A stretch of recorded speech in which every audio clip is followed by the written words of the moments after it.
सुब्रतो के 4 बेटे थे और चारों बेटे अलग अलग शहर में कमा रहे थे। रवि, सज्जाद, शमशाद और सुरजीत।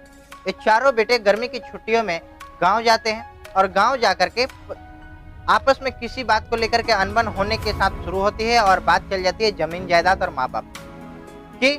जमीन जायदाद का भी बंटवारा कर दो, हम लोग आज से अलग रहेंगे। लेकिन बात यहाँ तक फैलती नहीं, बात का फैसला क्लियर होता नहीं है।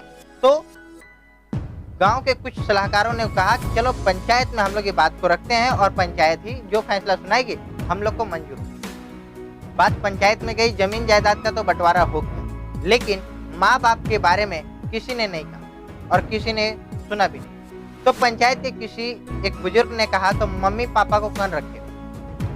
तो इस बात पर बड़े बेटा रवि ने कहा एक काम करते हैं, 3 महीना पापा को हम रख लेते हैं, 3 महीना मम्मी को वो रख लेते हैं। इस तरह पापा और मम्मी सबके पास रह जाएंगे, 1 साल में सबके पास में रोटेशन होकर के आ जाएंगे। इस बात की झंझट चली रही थी, कुछ किसी को समझ में नहीं आ रहा था। खास करके डरे हुए थे वो मम्मी और पापा, जिन्होंने 50 सालों से एक साथ अपना जीवन गुजारा और आज उनके अंतिम समय में जिस समय सबसे ज्यादा जरूरत होती है एक दूसरे की, उसी समय में उन्हीं के बच्चों ने उनके अपने से एक दूसरे को अलग कर दिया।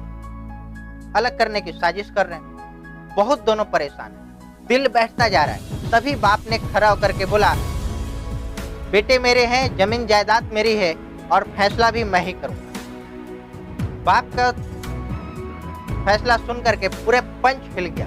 आप सुनना चाहेंगे क्या कहा था उन्होंने? उन्होंने कहा था कि हम 3-3 महीना किसी के पास नहीं जाएंगे, बल्कि मैं अपने चारों बेटों को 3-3 महीना अपने घर में रखूंगा।